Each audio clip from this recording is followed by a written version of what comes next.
Hello all, I hope you're doing well today on this lovely May morning. The older I've gotten, the more I've come to peace with the inner conflicts inside of me. I think that's part of maturing. When I was younger, I was hoping for the day where everything made sense. But the more I've embraced the spiritual life, the more I've seen that life is actually about accepting that a lot of the time things don't make sense. And one case in point here is how I've often felt that I'm a cross between a sort of New Age Christian hippie on the one side and a Christian conservative who would be happier in the 1920s on the other. It probably explains why I can feel at home in meditation circles in Shoreditch that are hosted by a lady dressed like a peacock who calls herself something like Moonbeam, communities whom, despite their professed open-mindedness, would probably ask me to leave and then host a trauma circle if they knew I was sympathetic to things like Brexit and Enoch Powell. But similarly, I have a spiritual connection with the pedantic, old conservative council member, the types who dislike littering and public nuisance, who champion law and order, who revere peace and quiet. Such people may be annoying at times, they may be sticklers for the rules and a bit overbearing. However, there's something very English about them. I think there's something which really speaks to our Germanic roots in that sort of behaviour. And down the line, I think these people actually do create a lot of stability. Not everybody needs to be a pedant, but I do think we need one or two to keep the order. It reminds me of the first flat me and my wife got to get on the housing ladder. And we lived in this big old building. And they used to have house gatherings where everyone would get together. And there was a few oldies there. And they would just pore over the small print of our contracts in a way that I just did not have the patience for. And I used to make my wife laugh when these 2-hour sessions of going through small print would finish. I call them small print alphas, because they're like alpha males of the detail, and they'd all argue about who was right, in a respectful English way, of course. And my wife would find it absolutely hilarious watching this play out because it was so stereotypically English. And although, I get it, for many of us, it's a bit boring to go through these details, when people behave in this way, it does create stable, dependable and peaceful environments for the rest of us. And for that, I am thankful.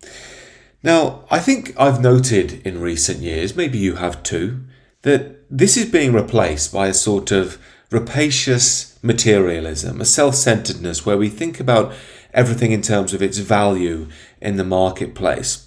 Now, you add that on top of that, a sort of unrelenting mass migration that, in the words of Keir Starmer now, is turning us into, quote, an island of strangers. I think I'd go with that one there, Keir. And this is something I think I saw the other day. And I know it sounds like a petty thing, but as I say, I have that Conservative councillor streak in me. I was taking my rubbish out to our shared bins in our new complex where we live. And as I lifted up the top of the bin, there was just a desk chair thrown in there upside down, taking up the whole space. The bins had just been collected, they're normally overflowing anyway, there's lots of us there.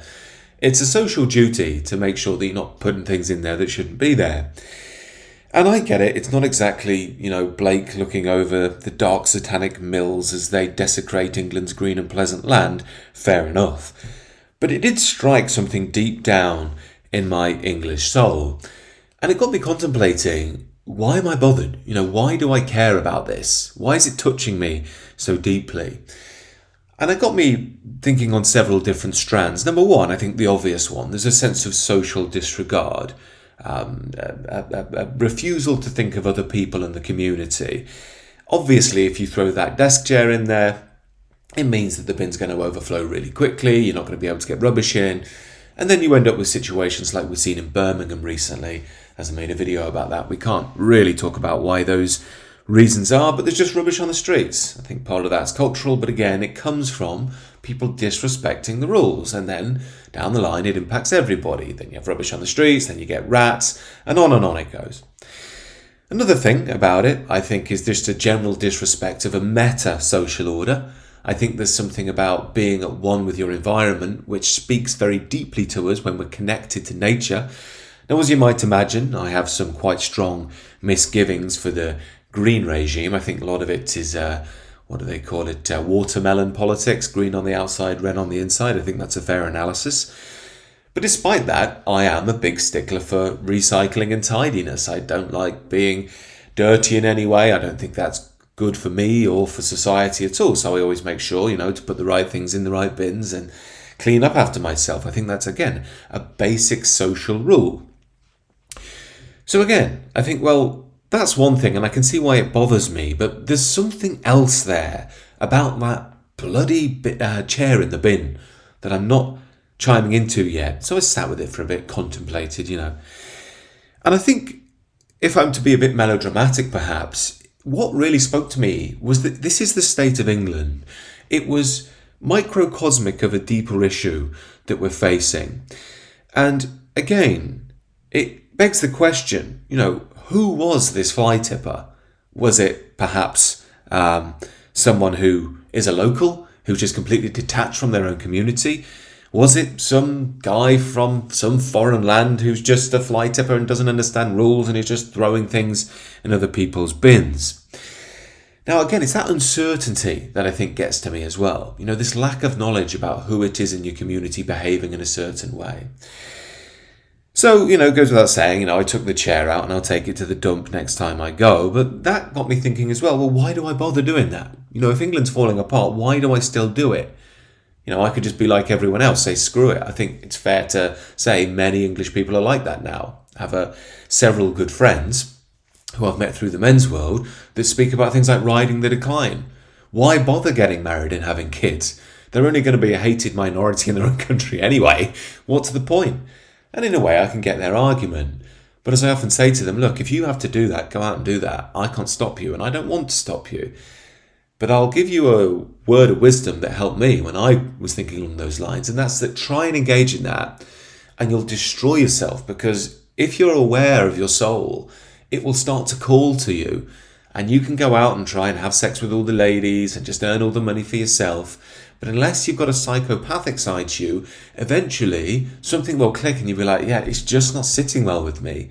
I'm yearning for something deeper, community, family, meaning, legacy. All the things our ancestors thought of, and they'll call to you. And I experienced that. I lived in that sort of Babylon worldview for 3 years or so, and that voice got louder and louder till I just couldn't ignore it anymore. And I think, again, this speaks to why I can't just engage in this behaviour, and I'm sure many of you who would share my political opinions would agree as well. It's that natural instinct. You could say, perhaps like I alluded to earlier, it's that Germanic vibe. You do get it in Germanic countries, very orderly. Or perhaps in some sense it's a sort of socialised instinct that's come from me being raised in England by decent parents, by having a community around me when I grew up who would adhere to these rules as well, and perhaps who also valued their country and their land, who didn't just view a bin as something which takes away your rubbish, but see it as part of a network. That rubbish has to go somewhere. Someone somewhere is going to have to pick through that and organise it. And down the line, it's only going to harm our collective country and our nation on the whole. But as I say, it seems to me that these things are going. And I think that this gets to the heart of what really bothered me, was that it was a symbol of our breaking spiritual connection to home. And if you really understand home, you understand that home is part of what you are. So that's why I remember, even as a young kid, I was only about 17, and into Noam Chomsky and all the radical stuff, Rage Against the Machine, thought I understood the world as 17-year-olds tend to do. And I remember getting a ride with this Muslim taxi driver. Now, nothing against Muslims on the whole, but I remember when he picked me up, he just did this great snort and gobbed a great greenie out of the window, just onto the road. And I remember it just really hurting me and thinking that's just really disrespectful, to come here and just treat our country like that. Now, again, I'm not picking on all Muslim taxi drivers. I'm sure there's some good ones amongst them. But it was just so disrespectful. Maybe that's normal in his homeland, just spitting on the floor and a big greenie, especially when you've just picked up a client as well. But it's things like that I think, even despite me being this radical, or at least I thought, it still pierces through all of the heavy weight and the ideological conformity and spoke to England inside of me. And again, I'm sure leftists would say, aren't you just racist and horrible? I don't hate this Muslim taxi driver by nature, but these things matter to lots of people. We have a value of home, and it hurts when it feels like it's being disrespected. Again, that doesn't mean I'm promoting any form of violence. What I'm talking to is the spiritual connection that gets so ignored in this day and age. Everything's ideological. So the point I'm getting to here is I think why it pierced me quite deeply was it's talking to an issue of the age, which again is this spiritual connection to the home. On the one hand, we could say, I think the market's got out of control. That's not a popular argument on the right, but I think it's one that has to be made in this day and age. I've said before on the channel, I'm not anti-markets by necessity. I can totally understand the arguments around free markets, freedom of thought, private property, what that produces for the individual, and so on. Good arguments. But my point has always been, somewhere around Thatcher's reign, the market just got out of control. It overtook spiritual values, it overtook our institutions, it overtook ideas of the nation, it overtook us ideas of who we are as a people. In fact, deeper than ideas, essences, the non-rational. And I think many of you might sympathise with me when you look at the modern McDonald's franchises. I was reading a story the other day about how this lady who was some go-getter is now turned away from her business as an entrepreneur and basically just opening McDonald's franchises in buildings that aren't really used anymore. So she's using these wonderful old Tudor buildings, which are part of our heritage, and just morphing them into a McDonald's. Now, if that doesn't hurt you, you've been detached from your spiritual inheritance. And this is what I'm talking to. It's globalism has come in and it's just uprooting everything. That doesn't mean I'm arguing for communism. It means that I think there's something about the market that's getting out of control here. And with that, the market has brought in mass immigration. And again, I don't blame everyone that comes here. I know some of them are just trying to better their lives, and I don't blame them for celebrating their own culture and tradition. It's a lie from the liberal establishment. They're going to come here and all become, lovers of Picasso and avid Pride March attendees. It's all a myth. You'll always get a minority that do. But broadly, they're going to stick to their own traditions because their own traditions are part of their own sacred inheritance. They're not going to come and spend 5 years here in modern economic zone Britain and suddenly change thousands of years of their own formation. It's just massive underestimation of who and what we are as human beings. But this is the point. On top of that, we've also got this unrelenting multicultural dogma from the liberal regime. Everything's got to be utopia. We've got to celebrate other people's identities. And again, I don't blame people for wishing to hold on to their own identities. I think many of them shouldn't be here in the first place, but I don't blame them for holding on to their identities. And the problem is we celebrate everything. We even promote the idea of other people's spiritual connection to their own traditions. But when do you hear about a spiritual connection to England? When do you hear that? You never hear it. In fact, sometimes the liberal establishment will pick up on it when you're getting into it in a subtle way, like Michael Portillo's railway journeys. When I go back to my mum, who's actually a bit of a lefty, but like many of those old school lefties, there's a conservatism which belies them. We will sit down and watch Michael Portillo's railway journeys. I'm a conservative type. I enjoy it. Secretly, she enjoys it. I can tell. But why people enjoy shows like that and Gardener's World and so on is because it speaks to a spiritual quality of England. Something that's not allowed to be explicitly spoken about in the liberal mainstream, the modern, quote, UK. And of course, in this day and age, they're trying to undermine that already by diversifying it and so on and so on.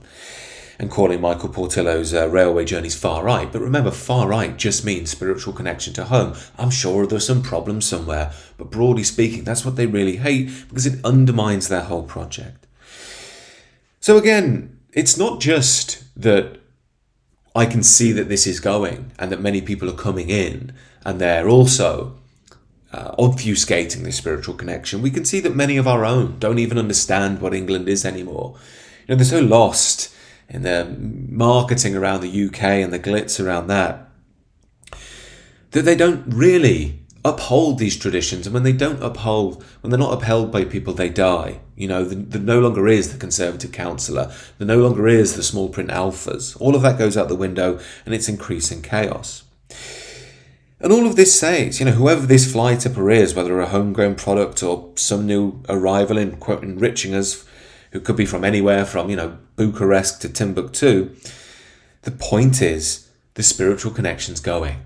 And I don't mean to look at England through rose-tinted glasses. I know things were rough in the past. I know things were hard. I know there was plenty of crime back in the day as well. But the thing is, we had the spiritual connection to home. You didn't even have to speak about it. It was evident and implicit. Materialism has dominated that. That's why I'm so passionate about the tradition. Community, church, nation, blood. These ideas run very, very deep. And they're not evil. They're not evil at all. They're part of who we are as a nation. And we would, of course, give any other people in the world exactly the same liberties to enjoy that about their historic people. Doesn't mean you hate anybody at all. And it begs the question, what are we creating? What's England becoming? Is there even an England anymore? As I say, it seems to me that the Conservative councillor type is dying out and being replaced by, millions of hordes from the third world, overseen by the neoliberal managerial types. And with that, we maybe get more choice in the marketplace, more Deliveroo riders and new restaurants, cropping up all the time, more glitzy marketing, more Premier League, more feel-good pop music with half-naked women prancing around, singing meaningless songs. But we also see the flip side of that, the unspoken side of it, the cost of living crisis. Everything seems out of control. The streets are getting darker and more dangerous. Our elites are more distant and more corporate. They don't represent us at all, really, as we descend into this anarcho-tyranny that punishes the hard-working indigenous while upholding the chaos of globalism, increasingly refusing to protect the basic security of its citizenry. And worse still, as I say, we pay no mind. In fact, we actively mock, debase and destroy the spiritual connection to our own home. And it's that which is the most vital of forces for us as individuals and as a collective. Because we don't see it materially, we don't think it matters in modern hyper-scientific rational modernity. But these things matter more than anything. It's these things that hold us together. They give us a sense of sanity and stability. I was thinking how I could end this video. And I think the best way is maybe to hand it over to someone who I often accuse of being a doom-monger. Remember, there is always hope out there, friends. But when he's at his best, he's a beacon of soulful sanity in the midst of corrosive modernity. Here's Peter Hitchens reading out one of his favourite poems by A.E. Housman. It really sums up what I'm trying to get to here. Because I've been asked to, into my heart, an air that kills from yon far country blows. What are those blue remembered hills? What spires, what farms are those? It is the land of lost content. I see it shining plain, those happy highways where I went and cannot come again. Beautifully said, and well done, Peter. As I say, I far from believe that hope is really over. In fact, I believe that we're actually coming to a rebirth. I think the darkness is necessary. And as I often say, I believe that change starts with us internally. If you are interested in that, do check out my second channel, The Sacred Way. It's all about personal and spiritual transformation. You can also join me on the Substack if you wish. It's a lot more focused on the personal and spiritual transformation there too. Other than that, please do subscribe to this channel if you're new. Let me know what you think down in the comments, and do enjoy the rest of your day.